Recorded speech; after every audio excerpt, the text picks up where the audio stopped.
102,2 Radio Suara Sampang FM. Selamat pagi pendengar semuanya ya, dimanapun kalian berada. Kembali lagi pendengar, Anis hadir di pagi hari ini. Kali ini kita memasuki program Lentera Hati, kerjasama Radio Suara Sampang FM dengan MUI Kabupaten Sampang. Dan pendengar, di edisi Lentera Hati kali ini, hari Kamis 1 September 2022, mengawali bulan September kali ini pendengar, kita sudah kedatangan narasumber dan juga moderator kita pada hari ini ya. Di Lentera Hati edisi hari Kamis ada narasumber kita Bapak Kiai Haji Miftahul Ulum. Selamat pagi Pak Kiai. Assalamualaikum, selamat pagi juga. Oke. Ada juga moderator kita hari ini ada Bapak Ahmad Faruk. Selamat pagi. Assalamualaikum, selamat pagi. Ya. Oke, dan tema untuk kali ini pendengar ya adalah ulama pewaris para nabi ya. Kalian nanti juga bisa request nanya, maksudnya ya, bukan request ya, bertanya ya, bisa lewat telepon ataupun via WhatsApp pendengar di 0823 33906809. Jadi tema kita kali ini adalah ulama pewaris para nabi. Langsung saja kepada moderator kita, silahkan. Bismillahirrahmanirrahim. Assalamualaikum warahmatullahi wabarakatuh. Waalaikumsalam warahmatullahi wabarakatuh. Alhamdulillahil wahidil qahhar, al-azizil ghaffar, muqawwiril laili wan nahar, tabsiratan bil qulubil absar. Asyhadu an la ilaha illallah wahdahu la syarikalah, al-qail kuntum khairu ummatin ukhrijat lin-nasi ta'muruna bil ma'ruf wa tanhauna 'anil munkar wal 'ain. Wa asyhadu anna Muhammadan abduhu wa rasuluh. Qail al-ulama warasatul anbiya. Pemirsa Suara Sampang 102,2 yang dirahmati Allah, alhamdulillah pada pagi hari ini kita dapat bersua dalam program Lentera Hati. Dan alhamdulillah di tengah kita sudah ada narasumber kita, Kiai Haji Miftahul Ulum, yang beliau merupakan Ketua Komisi Fatwa MUI Kabupaten Sampang. Assalamualaikum Pak Kiai. Waalaikumsalam warahmatullahi wabarakatuh. Jadi tema kita hari ini adalah al-ulama warasatul anbiya, begitu Pak. Ya. Bahwa ulama itu adalah pewaris para nabi. Ya. Pemirsa yang dirahmati Allah, perlu kita mungkin nanti digarisbawahi bahwa setidaknya nanti ada dua definisi Pak Kiai yang perlu dibahas. Oke. Ya. Pertama berkaitan dengan ulama. Ulama bentuk jamak dari kata alimun. Betul. Apakah semua ahli nanti bisa dikategorikan sebagai ulama? Ya. Yang kedua konteksnya nanti tentang warasah sebagai ahli waris. Maka tugas dan tanggung jawab ulama ini kira-kira apa yang perlu nanti disampaikan oleh Pak Kiai, sehingga ini bisa menjadi pembicaraan bagi pendengar Suara Sampang dan juga bagi kita semua Pak Kiai. Ya. Mungkin meningkat waktu bisa langsung Pak Kiai, bisa dimulai Pak Kiai. Ya. Bismillahirrahmanirrahim. Assalamualaikum warahmatullahi wabarakatuh. Waalaikumsalam. Assalamualaikum warahmatullahi wabarakatuh. Yang kami hormati segenap pimpinan, direksi, staf dan penyiar Radio Suara Sampang FM dimanapun Anda berada, serta yang kami hormati jajaran pimpinan daerah Majelis Ulama Indonesia Kabupaten Sampang, beserta segenap para pemirsa Radio Suara Sampang FM. Semoga semuanya senantiasa mendapatkan rahmat, maunah, hidayah dari Allah Subhanahu wa taala. Amin ya rabbal alamin. Terkait dengan materi yang akan kami sampaikan, bahwa ulama adalah pewaris para nabi. Kalau di dalam ilmu balaghah di Jauharul Maknun dijelaskan al-ulama'u itu artinya alnya adalah litakmil, untuk kesempurnaan atau menyempurnakan. Nah, kalau tinjauan secara hukum fikih, bahwa konteks al-ulama ini adalah mereka zu ilmin syar'iyyatin. Jadi mereka-mereka yang memiliki ilmu syariat itu al-ulama. Nah, cuma untuk hal yang lebih luas, ilmu syariah. Ya, ilmu syariah. Cuma untuk hal yang lebih luas, al-ulama ini berasal dari mufrad alimun, orang yang mengerti. Nah, deskripsinya adalah bahwa semua orang yang mengerti dikatakan alim. Semua orang yang mengerti tentang ilmu pengetahuan, mengerti tentang dunia global, teknologi dan seterusnya dikatakan alim. Cuma kata-kata innama yasyallahu min ibadil ulama itu artinya adalah orang-orang yang memiliki ilmu syariat, sebangsa syariat. Ya. Nah, kenapa kita di dalam materi pagi ini menyampaikan tentang al-ulama warasatul anbiya? Karena seringkali kita ini melupakan dengan jasa guru kita. Bahwa sampai saat ini, ketika media sosial ini luar biasa membooming, nah kita ini sebenarnya mencari ilmu kepada siapapun itu sah-sah saja, silahkan, selama itu memang menjadi turukun ila thariqatillah, jadi semacam cara upaya untuk menuju jalan ridhonya Allah. Cuma perlu digarisbawahi, konteks di dalam dunia pesantren mencari ilmu ini, usahakan kita punya guru yang bersanad. Ya, maksud bersanad bagaimana? Jadi ada rentetan rangkaian keilmuannya sampai pada Rasulullah Muhammad SAW. Baik secara hubungan sosial, dalam artian ilmu yang didapat oleh guru kita ini mendapatkan ilmu dari gurunya, gurunya dari gurunya dan seterusnya. Dalam dunia pesantren adalah al-mutawatir fil ulumi. Ada rentetan, kaitan atau sanadiyah, ada rentetan dengan Rasulullah. Yang tujuannya apa? Agar apa yang kita pelajari betul-betul dalam tanda kutip tidak hanya instan, bukan hanya instan, tetapi proses. Sehingga keilmuan yang bisa yang digapai, dicari dengan cara bersusah payah, bitta'ab, ini lebih mengena kepada hati kita. Sebagaimana kalau kita tengok di dunia pendidikan di pesantren, gudangnya pesantren itu kan kayak Jombang, Kediri, Sarang, Pasuruan dan seterusnya, ini kan gudang pesantren. Nah, di situ kalau kita mengetahui bagaimana para pencari ilmu ini betul-betul mencari ridho ilahi melalui keilmuannya.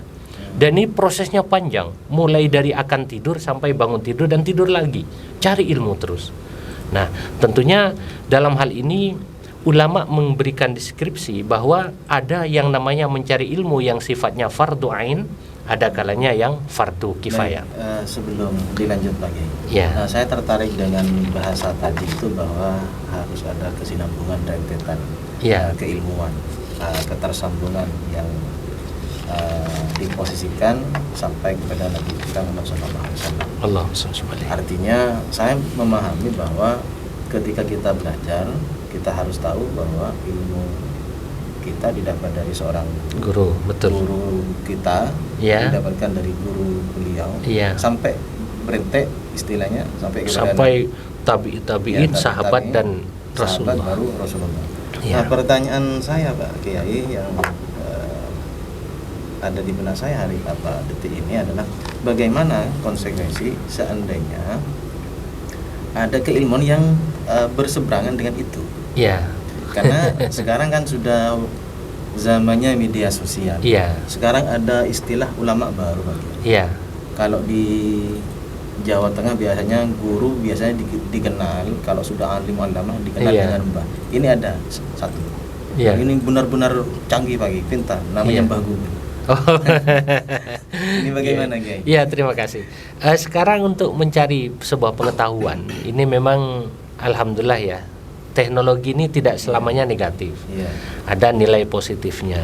Cuma ketika kita mencari ke yang namanya si Mbah Google radhiyallahu anhu, ini pertama diusahakan apa yang kita cari ini manhaj atau letak dasar yang mendasari ilmu yang akan kita cari di Mbah Google ini betul-betul tidak bertentangan dengan sunnah Nabi, hadis ataupun Al-Quran atau ijma ulama.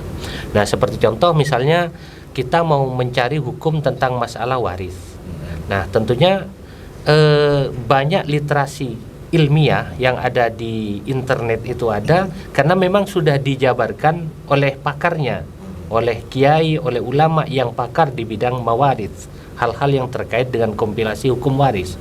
Tidak masalah, selama itu tidak bertentangan dengan kitab aslinya seperti itu.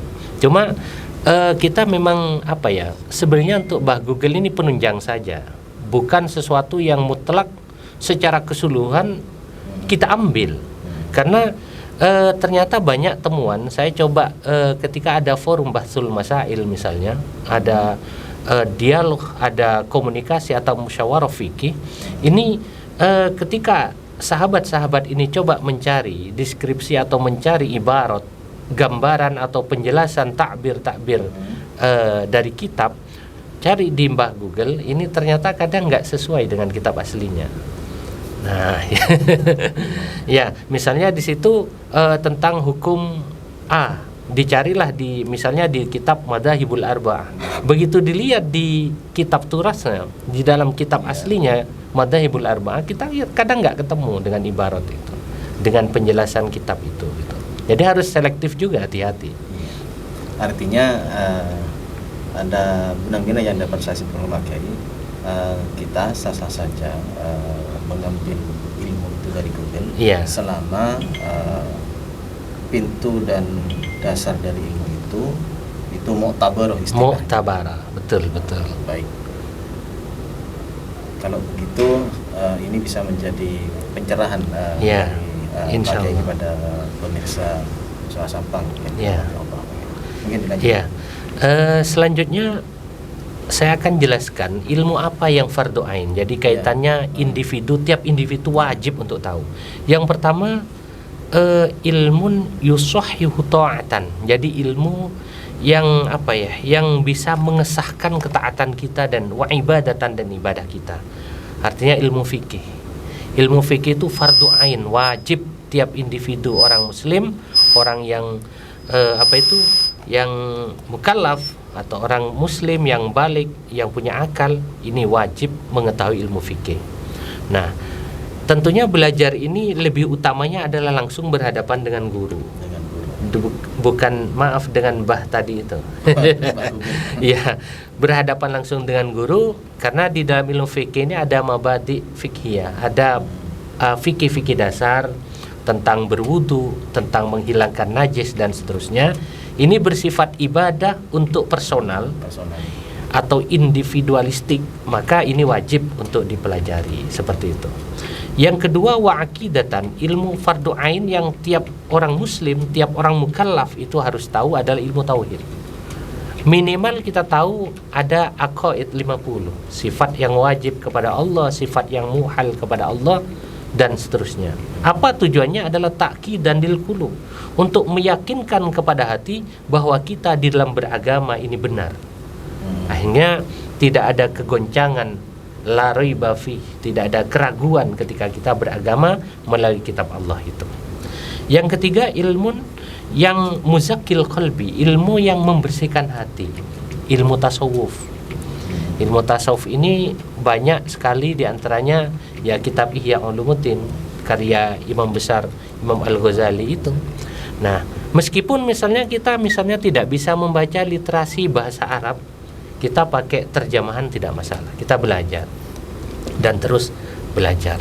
Asalkan ketika kita mencari buku terjemahan kitab Ihya misalnya yang betul-betul diakui, ada pentasian sehingga tidak ada pelintiran informasi, tidak ada pelintiran data dan redaksi. Betul. Makanya juga kita harus melihat mutarajimnya siapa, yang menerjemahkan siapa. Nah, ini juga harus kita lihat profilnya begitu. Artinya di dalam mencari ilmu sama halnya kita misalnya mencari lagu ya. Nah, misalnya kita suka dengan dangdut, kita suka dengan Bang Haji misalnya. Biasanya orang kan lebih serak hatinya ketika dia mendengarkan lagunya Bang Haji misalnya daripada yang tiruan-tiruan. Nah, sama halnya dengan mencari ilmu ini.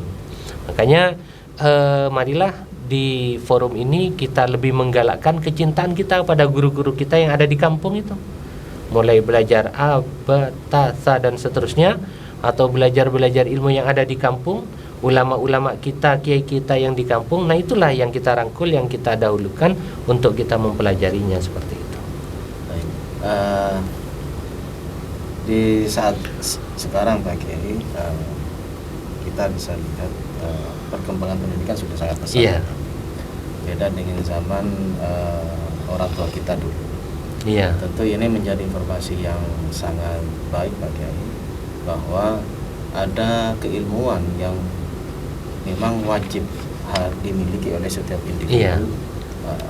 Yaitu ilmu apa namanya tadi? Ilmu Fikih, ya, tauhid, tasawuf, ya, dan tasawuf. Ya. Nah, bagaimana kalau kalau menurut Pak Kiai ketika dikorelasikan dalam konteks pendidikan keluarga, Pak? Iya. Saya sebagai seorang ayah, orang tua, Iya.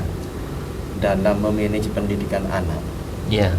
dan juga sebagai informasi juga mungkin saya kira ada yang sama dengan saya di Iya.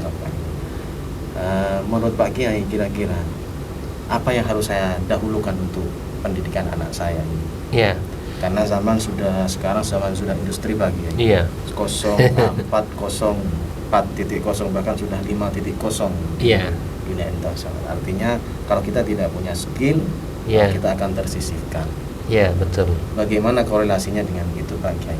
Ya, pendidikan untuk rumah tangga ini di dalam keluarga ini, karena memang negara yang kuat apabila keluarga ini kuat kan seperti itu. Pertama, masalah moral yang kita ajarkan kepada anak-anak kita. Tentunya moral ini kaitannya dengan ketauhidan juga, akidah. Kita ajarkan siapa Tuhanmu nak, dan seterusnya, tentang etika, bagaimana cara menghormati terhadap teman yang lebih tua atau adik kita yang lebih muda seperti apa. Jadi hal-hal yang sifatnya ringan. Jadi sosial budaya yang kita sampaikan untuk anak kita. Dengan catatan kita harus tahu bahwa itu anak. Nah, mendidik anak ini ada teknis yang luar biasa. Jadi pendekatan secara anak. Biarlah kita juga jadi anak. Artinya dalam memberikan informasi kepada anak tersebut, kepada anak kita, cara pengajarannya juga disesuaikan dengan dunia anak seperti itu. Dan disesuaikan dengan biqadri uqulihim. Sesuai dengan kadar kemampuannya. Kalau ada anak umur 4 tahun, 5 tahun, jangan kita ajari tentang astronomi, ilmu bintang dan seterusnya. Tetapi kita ajarkan ya tentang etika, atau setidaknya kalau mau makan cuci tangan dulu, baca bismillah, pakai tangan kanan, kalau cium tangan orang yang lebih tua seperti apa. Ini sebenarnya kan pelajaran tauhid sebenarnya, sosial, tauhid dan keyakinan ya. Terus yang kedua, bagaimana tentang etika kita sebagai orang timur. Wah, luar biasa orang timur ini. Etikanya luar biasa.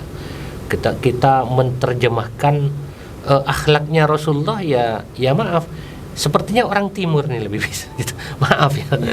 Subhanallah. Iya, bagaimana kita pamit kalau kita numpang lewat nggak bisa maaf permisi, kita pakai klakson. Nah, hebat orang-orang timur.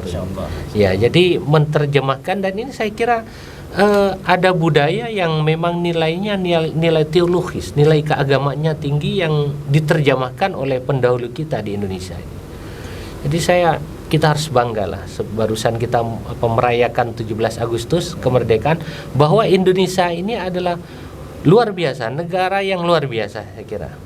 Luar biasa, habaibnya banyak, ulamanya banyak, masyarakatnya luar biasa, sopan santunnya, dan terkenal ini. Bahkan kalau di Saudi Arabia itu musim haji, musim umroh, ini jamaah yang paling disiplin justru jamaah dari Indonesia. Masya Allah. Subhanallah. Ya, jadi kemarin saya ketemu dengan ada saudara baru datang dari haji.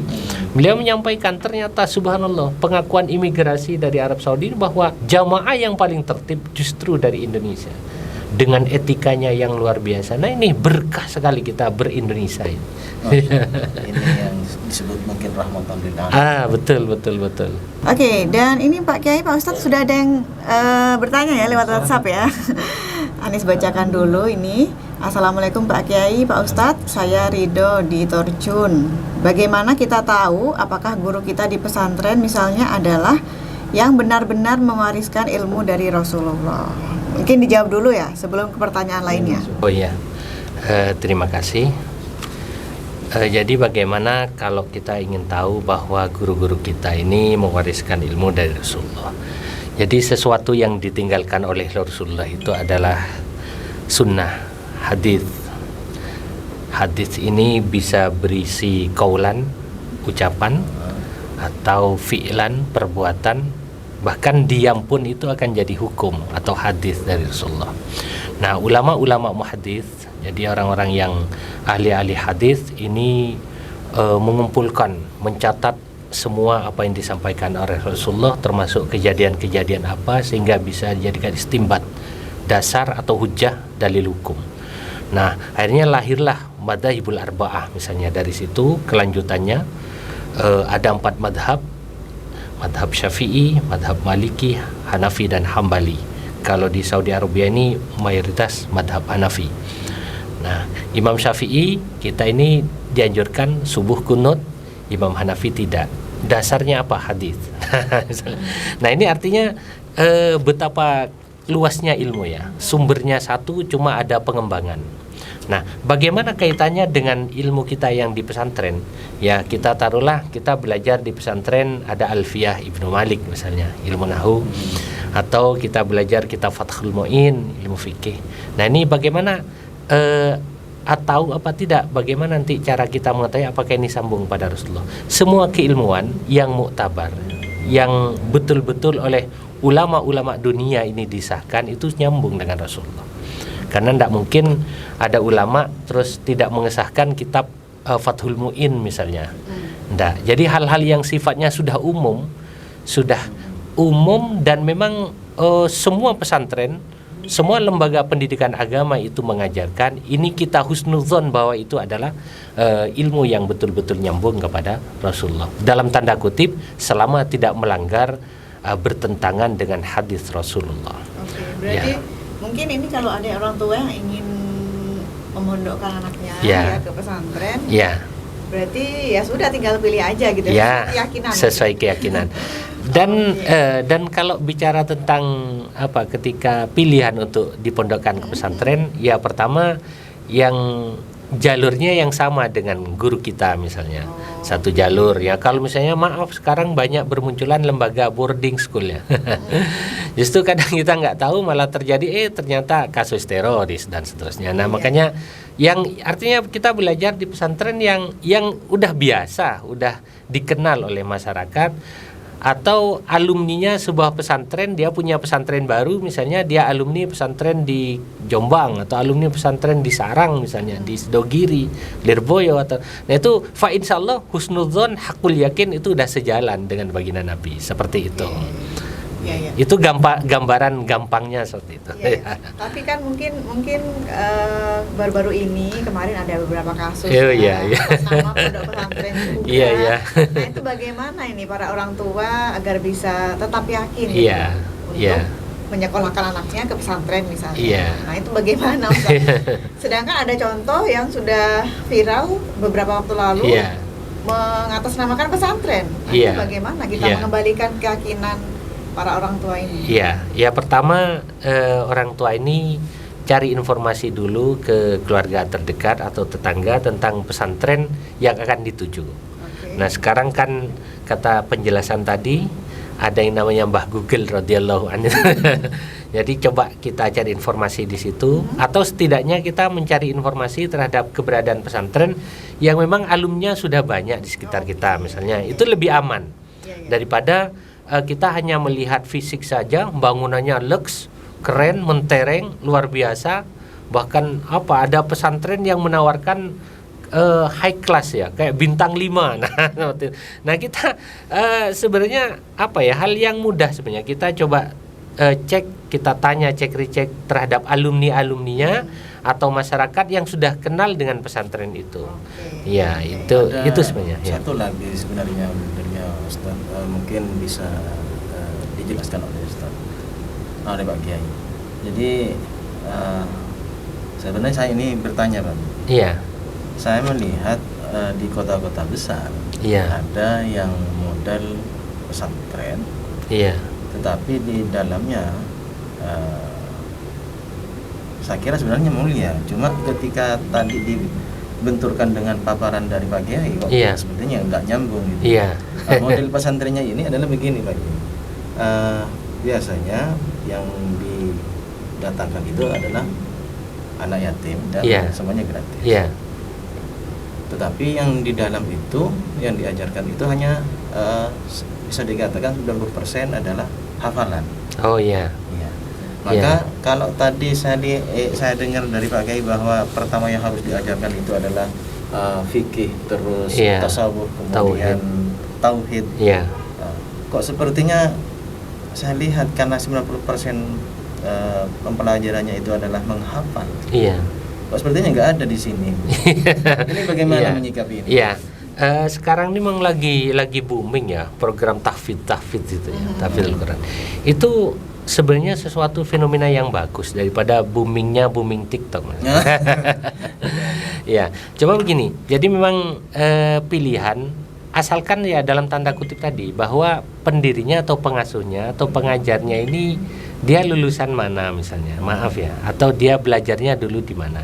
Kalau misalnya dia kita kenal bahwa dia lulusan pesantren tertentu yang memang dalam tanda kutip tidak nyeleneh, tidak aneh-aneh, ya dia tetap mengakui NKRI secara kebangsaan ya.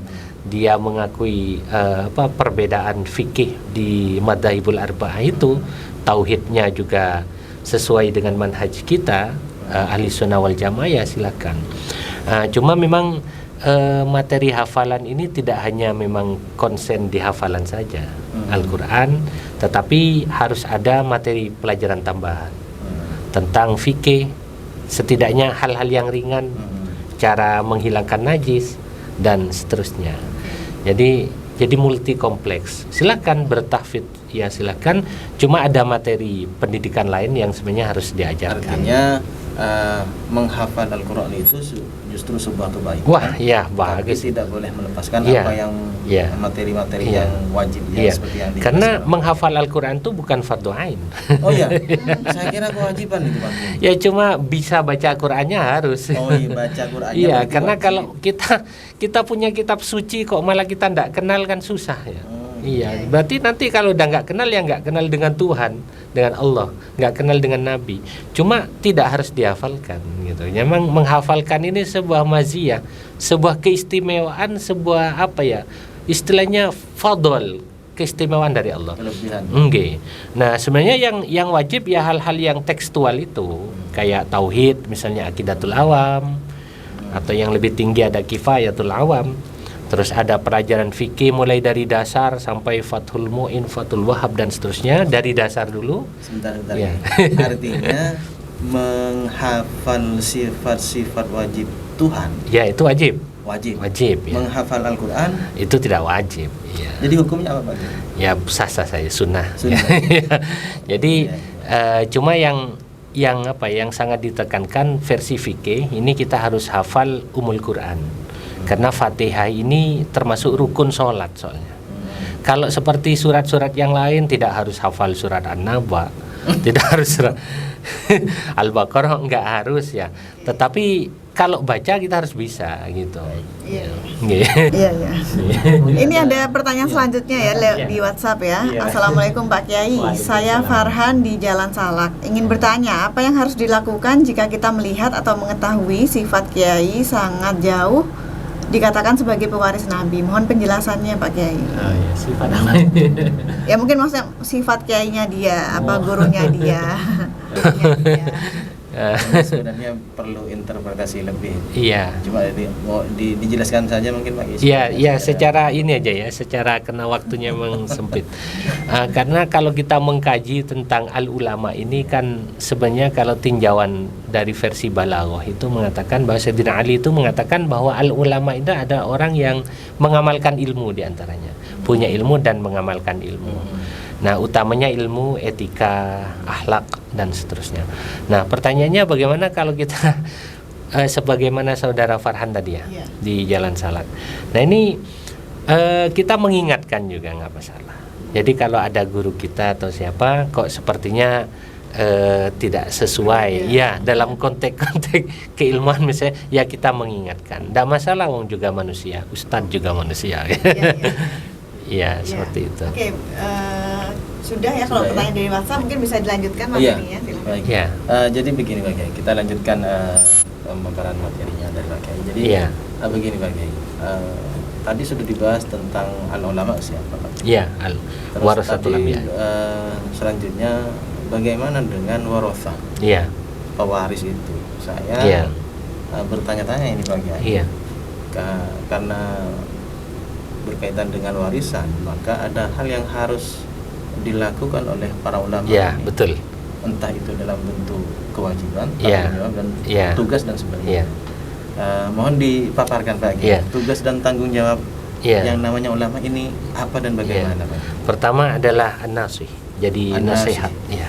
Rasulullah juga sering memberikan nasihat, memberikan mauidhah, anjuran yang baik, termasuk amar ma'ruf nahi munkar juga, termasuk asidku atau menjadi orang yang shadiq, yang jujur. Nah, terus apa yang telah dilakukan Rasulullah kita semaksimal mungkin kita juga ikuti, karena laqad kana lakum fi rasulillahi uswatun hasanah. Jadi sungguh bagi diri Rasulullah itu, bagimu itu ada uswah. Jadi ulama karena pewaris Nabi, ya setidaknya kita harus diusahakanlah mengikuti etika Rasulullah, keilmuan Rasulullah, cara Rasulullah berpakaian misalnya, atau cara Rasulullah menyapa orang lain, cara Rasulullah itu mengajarkan keilmuan. Nah, kita setidaknya ya harus berusaha lah untuk mengikuti, meskipun tidak mungkin 100%. Nah, segala hal yang kita memang harus ikuti. Nah, tidak hal-hal yang maaf, yang enak-enaknya saja, misalnya tentang masna wa sulasa ruba. Tidak hanya itu, tetapi tanggung jawab moral bagaimana Rasulullah menjaga umatnya. Nah, begitu pula para kiai, para ulama ini juga menjaga masyarakatnya. Jangan sampai kita hidup kekenyangan sementara tetangga kita sedang menangis kelaparan. Nah, ulama ini juga harus bisa merangkul secara sosial kepada tetangga juga. Misalnya ada tetangga kita yang membutuhkan dalam kondisi yang negatif, misalnya kondisi kemiskinan dan seterusnya, ya para kiai juga harus ada empati dan simpati juga kepada mereka, ya semampunya seperti itu. Termasuk pengajaran masalah keilmuan. Nah, ini bagaimana Rasulullah ini begitu memuliakan terhadap orang-orang yang mencari ilmu, begitu menghargai terhadap orang-orang yang mencari ilmu. Nah, kita juga dalam mendidik sektor pendidikan juga mengikuti kepada Rasulullah. Ini namanya pewaris, meskipun mungkin secara konteks kesempurnaan kita jauh dari Rasulullah, seperti itu. Memang jauh ya. Baik, berhubung ini sudah waktunya mepet lagi, tapi ada satu ya permintaan saya Pak Kiai sebagai closing. Di Indonesia ini sangat banyak ulama, bahkan pesantren sudah ribuan. Bagaimana konsep ulama kita ini dalam konteks kebinekaan, dalam konteks negara kesatuan Republik Indonesia ini? Seharusnya bagaimana menurut Pak Kiai? Terima kasih. Rasulullah ini juga memberikan sebuah ilustrasi, gambaran bahwa bagaimana Rasulullah ini bisa berdamai dengan orang Yahudi. Rasulullah juga bisa berdamai dengan orang-orang Nasrani. Rasulullah menghormati hak-hak mereka, hak hidup mereka Rasulullah hormati. Cuma dalam konteks akidah kita memang lakum dinukum waliyadin, agamamu agamamu, agamaku agamaku. Cuma secara sosial beliau sangat menghormati orang-orang yang non muslim, seperti itu. Nah, karena ulama inilah pewaris para nabi, maka dalam konteks kebinekaan Indonesia ini dengan ribuan suku, budaya, bahasa dan seterusnya. 700 bahasa. Iya. Dan Islam masuk ke Indonesia ini memang dengan pengajaran yang sangat lembut, santun, sehingga mudah diterima di negara ini. Di Nusantara ini dulu kan mayoritas agamanya bukan agama Islam ya. Ya, Islam datang dengan memberikan harapan, dengan memberikan semacam perubahan, inovasi secara kesantunan dan seterusnya. Nah, ini hanya nyambung dengan budaya sehingga bisa diterima di negara ini. Maka kita konklusinya adalah ketika menjadi orang-orang alim, kita tahu tentang ilmu agama, maka kita harus mengajari secara simpati dan empati kepada masyarakat. Dalam konteks kebinekaan kita menghormati saudara-saudara kita yang tidak seagama, Dalam konteks kemanusiaan kita juga harus saling tenggang rasa dan seterusnya. Dalam konteks keindonesiaan kita harus mengatakan hubbul waton minal iman, bahwa cinta tanah air merah putih NKRI harga mati. Nah, artinya kecintaan kepada bangsa ini, di mana bangsa ini sangat mengayomi pesantren, sangat mengayomi para habaib ulama dan khususnya orang muslim dan agama yang lain. Baik Pak Kiai, terima kasih waktunya karena sudah habis ini Pak Kiai. Tapi ini kajian yang sangat menarik. Tentu ini sebenarnya kurang Pak Kiai. Tapi karena waktu kita terbatas, mungkin bisa kita sambung di lain. Insyaallah, amin. Terima kasih atas kehadirannya Pak Kiai. Sama-sama, alas-sawa. Baik pemirsa Suara Sampang yang dirahmati Allah, demikian dari saya sebagai moderator. Kurang lebihnya kami mohon maaf. Ihdinas-shiratal mustaqim. Assalamualaikum warahmatullahi wabarakatuh. Waalaikumsalam warahmatullahi wabarakatuh. Terima kasih ya kepada moderator, narasumber kita hari ini. Ada Bapak Ahmad Farouk dan juga Pak Kiai Haji Miftahul Ulum ya untuk tema kali ini, ulama pewaris para nabi. Dan mendengar, terima kasih juga pada kalian semuanya yang lagi mendengarkan ya. Dan tadinya ada yang bertanya, semoga jawaban dari narasumber bisa dipahami dengan baik oleh kalian.